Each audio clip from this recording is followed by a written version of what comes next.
力には代償がつきものなのか。ご利用は計画的に。もういいだろ、始めようぜ。ネムシー VS エルソン。力には代償はつきもの。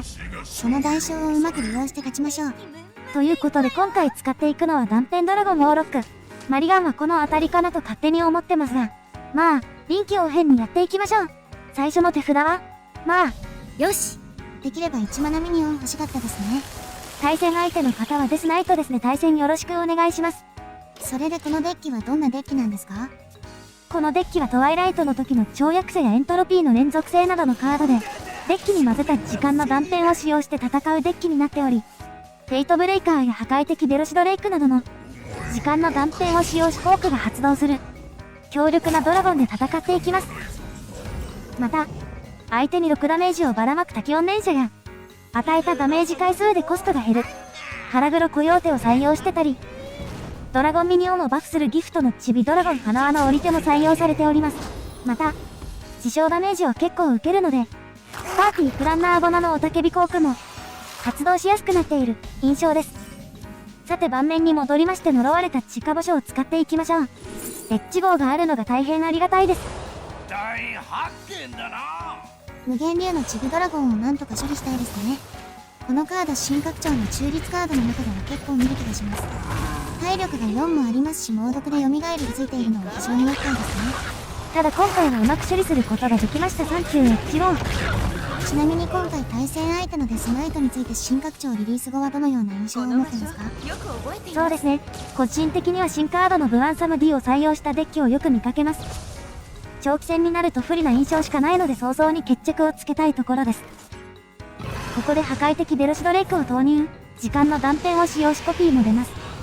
吸収を持っているのが非常にありがたいですね。相手の方の体力も15まで押し込みましたし、このまま行きたいところですが。めんどくさそうなカード出てきましたね。いや、発見がしょっぱいかもしれないから。これは盗まれますね。仕方ないですけど。人のものを取ったら泥棒。でもあんたも盗むんでしょ？それはそう。あ、これはリーサル出るのでは？まず、いただいたカードを使用して、これでタキオン連射が全て顔に飛ぶので、一気にダメージを与えることができましたね。あとは盤面の場所とミニオンを使用して勝利ですね。対戦ありがとうございました。よかったら中の人のやる気が上がるのでチャンネル登録していただけると大変嬉しいです。よろしく。よければもう1試合。お付き合い願うわ。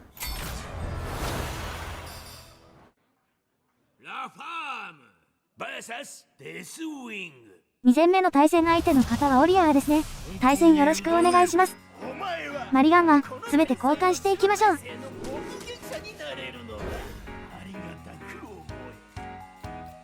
ギフトのチビドラゴンにいるので、よし。今回対戦相手のウォリアーにはどのような印象を持ってますか？そうですね。クエスト型とダミー型の印象が強いですね。クエスト型は全拡張から安定した強さがある印象ですし、ダミー型は今拡張のレジェンドカード、土器のオーデイオスで断末魔を2回発動させて、大ダメージをばらまいてきますね。どちらにせよ今回も早々に決着をつけたいところです。現在考えているのは次のターンは花輪の折り手とエントロピーの連続性を使用して盤面の強化。次はホライゾンズエッジ号を出していこうかなと考えてます。確実にギフトのチビドラゴン育ってますね。かなり頼もしく育ちました。え、飛ぶ？あ、できればコピーも出したかったですけどまあいいか。このターンはホライゾンエッジ号を出してドブネズミを除去しましょう。盤面のミニオン、エッジ号の効果で一気に13点まで削って、0マナになった腹黒コヨーテまで出したんですが、これ普通に乱闘への警戒を忘れてました。まあそう都合よく乱闘持ってるわけねえよな。これはどうだろう。あ、やっちまったね。さすがに手札に握ってないわけがありませんでしたね。ぐぬぬ調子に乗りすぎた。失敗は次に生かしていきましょう。ただギフトのチビドラゴンが残ったのは幸運でした。チビドラゴンとエッジ号で残り4点まで追い詰めフェイトブレイカーを出していきます。ただ、動画編集中に呪われた地下墓所からタキオン念書を探すのもありだったかもと思ってます。今回は速攻がうまいこと決まってよかったですね。ここで相手の型を投了。対戦ありがとうございました。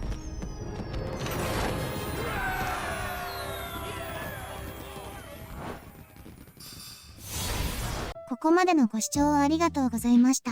今回の対戦成績は8戦5勝3敗でした。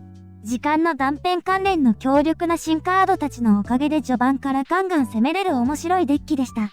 飛び道具も多くてよかったです。ご視聴ありがとうございました。また次の動画でお会いしましょう。チャンネル登録、高評価していただいたら大変嬉しいです。それでは、バイバイ。